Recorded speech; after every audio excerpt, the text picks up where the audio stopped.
After the lackluster conclusion to the 11-year saga known as Ninjago Crystallized, I was really worried about Ninjago going forward.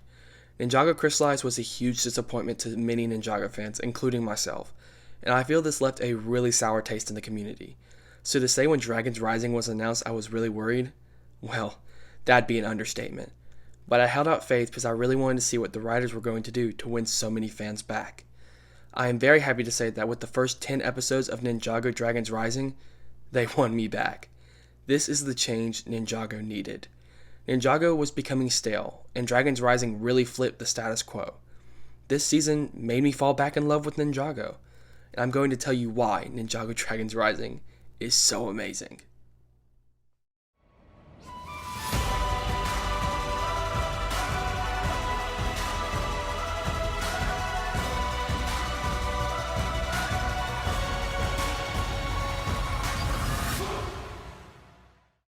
Ninjago Dragons Rising is a soft reboot to the show we all know and love.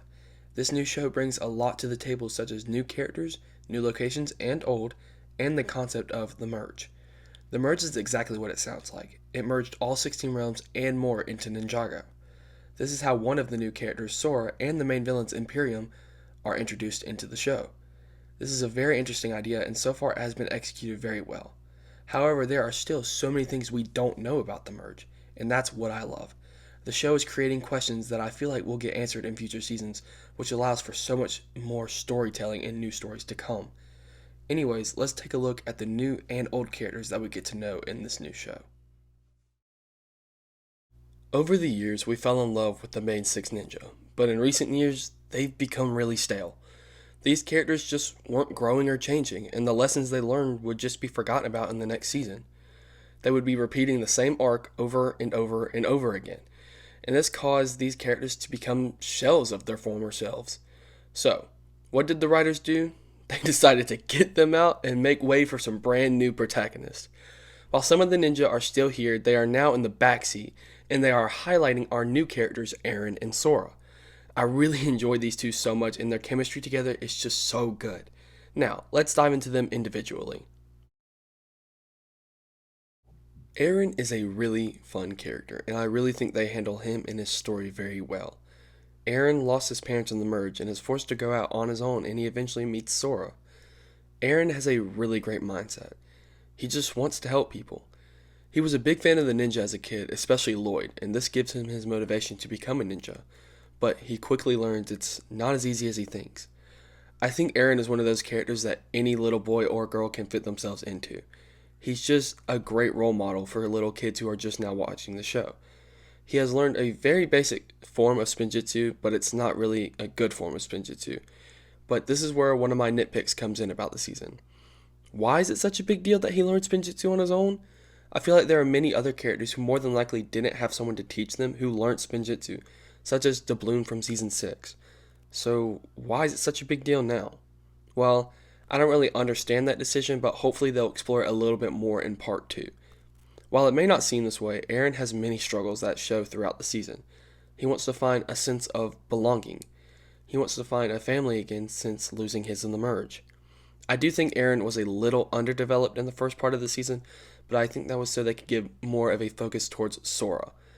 I think we will get a lot more character growth for Arin in part 2, and I can't wait to see where they take him in the future. Speaking of Sora, she has to be one of the highlights of this season. Sora was so much fun because of how much we got to see of her. Sora is a very tragic character at times, and seeing her ties to Imperium was very interesting to say the least. As a matter of fact, I think her flashback episode has to be one of the best in the season so far. Sora created the photon, which is something Imperium is using to hurt and capture the dragons. Once Sora sees this, she questions Imperium and everything she's ever known. So as soon as the merge comes along, she takes it as an opportunity to run away. Sora has a lot to do in part 1. When Sora and Arin meet Lloyd for the first time, she's the most skeptical. This is where Arin and Sora differ.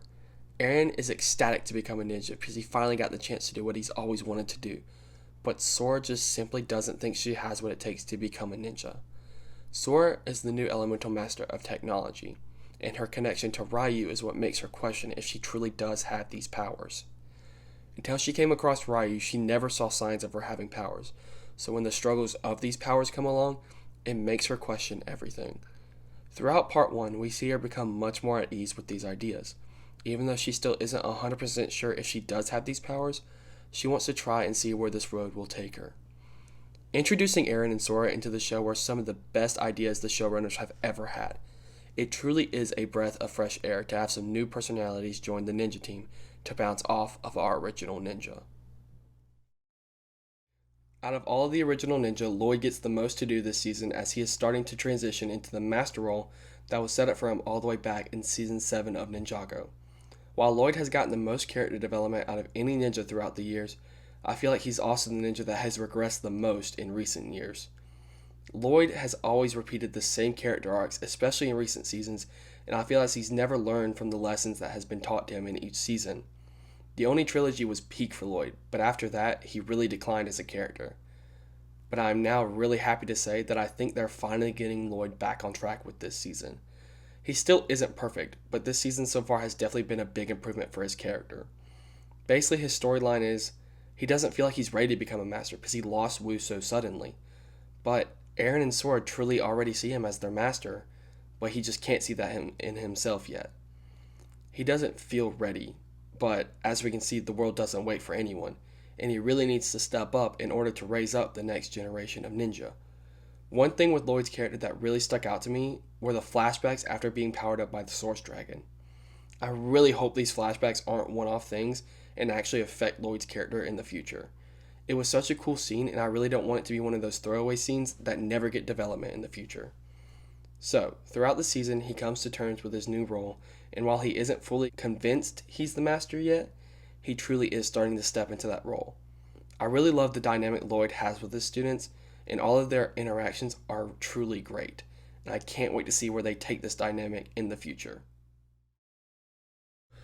While the characters are great, they aren't the only thing that makes this season so good. The environments are so much fun to dive into. This season we get to see so many places such as the Realm of Madness, the Cloud Kingdom, and of course our main villains, the Kingdom of Imperium. All of these locations were so much fun, especially Imperium because we got to learn so much about it. This kingdom just gives you that unsettling feeling. You can tell that the citizens are forced into their roles in this society. And this is something very different for Ninjago, and I love it for that. Speaking of different, even though a lot has changed, it still feels like watching the show that I grew up with all these years, and that's what makes this season so great for me. It is able to bring back so many new and fun ideas and still make it feel like good old Ninjago, and that's great for old and new fans alike. I love the feeling that this season brought me the first time as I watched it all the way through, and it really does make me feel like I'm watching Ninjago for the very first time all over again, and that's a hard feeling to replicate, but they did it in such an amazing way. This show truly has the potential to become one of the best things Ninjago has ever done. In order for this season to reach the level of greatness, they need part 2 to be just as good as the first, and this is one thing that worries me. It feels like it could be a Crystallize situation all over again. In my opinion, part 1 of Crystallize was amazing and I really enjoyed it, and it was followed up with a lackluster part 2 that just wasn't as enjoyable. I really hope this doesn't happen with Dragons Rising. Like I said, this season has the potential to be something absolutely amazing. However, I do have a lot of faith in the new showrunners to follow up part 1 with some even more amazing storytelling. Some things I really want to see from part 2 are some more of the other ninjas such as Kai, Nia, and Zane, but I'm also really hoping to see some Cole and Jay, because their absence was definitely felt in part 1, but I don't think that was a bad thing. I also want to see more explanation for the merge, like who caused it and why did it happen, and even if this doesn't get answered in part 2, I really hope it does in future seasons. Overall, I had a lot of fun with Ninjago Dragons Rising Part 1. The characters were a lot of fun, and we also had some really enjoyable villains that I feel are going to get a lot more to do very soon. The new showrunner Doc Wyatt has definitely proved that Ninjago is in some good hands, and I can't wait to see where this show goes in the future. If they keep this up, we could truly be stepping into the best era of Ninjago. Thank you guys so much for sitting down and listening to my thoughts on Ninjago Dragons Rising Part 1. This was a really fun video to make, and I spent a long time on it. So if you did go on to enjoy it, please consider dropping a like. And if you like my content, consider subscribing. I'll definitely be making a lot more videos like this in the near future. And also, huge shout out to Bendo because without him, I definitely wouldn't have made this video because he was a huge inspiration to try something new like this. Because I absolutely loved his Dragons Rising video, and it just gave me some inspiration to try it out. But yeah, guys, that's going to do it for today's video. Like I said, if you enjoyed the video, please consider liking and subscribing. It really does mean a lot. And that's going to do it. I'll see you guys in the next one. Peace out, guys.